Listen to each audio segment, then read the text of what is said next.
பாண்டிய மண்ணில் தாவேகா விஜய் அவர்கள் work from home அரசியல்வாதி என்ற பிம்பத்தை அடித்து நொறுக்கி இருக்கிறார் தளபதி விஜய் அவர்கள். பனையூரை விட்டு வெளியே வர மாட்டேங்கிறார் என்ற எதிர்க்கட்சிகள் குற்றம் சாட்டிய நிலையில் கோவையில் அவர் நடத்திய ரோட் ஷோ அதிமுக திமுகவையே அதிர வைத்துள்ளது. கோவை கொடுத்த உற்சாகத்தில் மதுரையில் அடுத்த பூத் கமிட்டி மாநாட்டை நடத்துகிறார் தளபதி விஜய் அவர்கள்.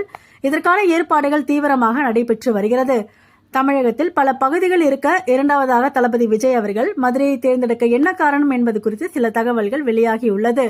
நடிகராக இருந்து அரசியல்வாதி அவதாரம் எடுத்திருக்கும் விஜய் அவர்கள் கள அரசியலுக்கு திரும்ப இருக்கிறார். கடந்த ஆண்டு அக்டோபர் மாதம் கட்சி மாநாட்டை தவிர விஜய் அவர்கள் பொது நிகழ்ச்சிகளில் கலந்து கொள்ளவில்லை. இதனால் ஒர்க் ஃப்ரம் ஹோம் அரசியல்வாதி என்ற விமர்சனம் விஜய் மீது முன்வைக்கப்பட்டது. தொடர்ந்து கள அரசியலுக்கு திரும்பும் வகையில் முதலாக பரந்தூர் விமான நிலைய எதிர்ப்பு போராட்ட குழுவினரை விஜய் அவர்கள் சந்தித்தார். சென்னையிலிருந்து பரந்தூர் செல்லும் வரை விஜய் அவர்களுக்கு பிரமாண்ட வரவேற்பு அளிக்கப்பட்டது. அதற்கு பிறகு இஃப்தார் நோன்பு நிகழ்ச்சி நடத்தினாலும் சென்னையை தாண்டி விஜய் அவர்கள் வரவில்லை என்ற குற்றச்சாட்டு முன்வைக்கப்பட்டது.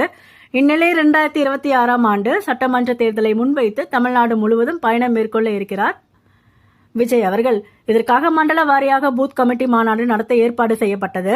கடந்த சில தினங்களுக்கு முன்பு கோவையில் தமிழக வெற்றிக் கழகத்தின் பூத் கமிட்டி மாநாடு நடைபெற்ற நிலையில் சென்னையிலிருந்து கோவை வந்த விஜய் அவர்களுக்கு பிரமாண்ட வரவேற்பு அளிக்கப்பட்டது.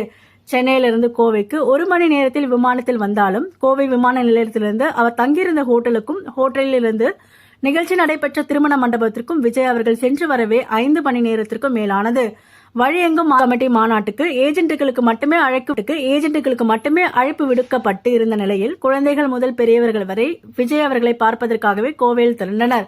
அதே நேரத்தில் தமிழகத்தின் பிரதான கட்சியை சேர்ந்த முக்கிய நிர்வாகி ஒருவர் கோவைக்கு வந்திருந்தாலும் விஜய் அவர்களுக்கு கிடைத்த வரவேற்பில் பாதி கூட அவருக்கு கிடைக்கவில்லை. இதனால் தமிழக வெற்றிக் கழகத்தினர் உற்சாகம் அடைந்திருக்கின்றனர். கோவை கொடுத்த வரவேற்பில் அடுத்ததாக மதுரையில் விஜய் அவர்கள் பூத் கமிட்டி மதுரையில் மாநாட்டை நடத்த திட்டமிட்டு இருப்பதாக கூறப்படுகிறது. மதுரையிலிருந்து கொடைக்கானல் செல்லும் வழியில் தற்போது இதற்கான இடத்தை தேர்வு செய்யும் பணி நடைபெற்று வருகிறது. கோவை நகருக்குள் தனியார் கல்லூரியில் நிகழ்ச்சி நடைபெற்றதால் ரசிகர்கள் அதிக அளவில் திரண்டனர். அதே நேரத்தில் உள்ளிடம் பார்க்கும் வேலைகளை மதுரை, திண்டுக்கல், தேனி ஆகிய மாவட்டங்களை தேர்ந்த நிர்வாகிகள் ஈடுபட்டுள்ளனர். விஜய் அவர்கள் இரண்டாவதாக மதுரையை தேர்ந்தெடுக்க என்ன காரணம் என கேட்டபோது நிர்வாகிகள் சில தகவல்களை பகிர்ந்து கொண்டனர். அதாவது கட்சி மாநாட்டையே முதலில் விஜய் அவர்கள் மதுரையில் தான் நடத்த திட்டமிட்டார்.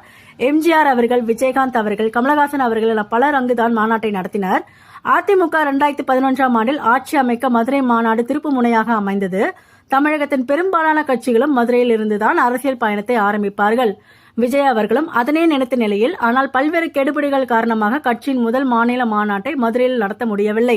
அதனால் கட்சியின் பூத் கமிட்டி மாநாட்டை மதுரையில் பிரம்மாண்டமாக நடத்த விஜய் அவர்கள் திட்டமிட்டுள்ளார். மேலும் தென் மாவட்டங்களில் விஜய்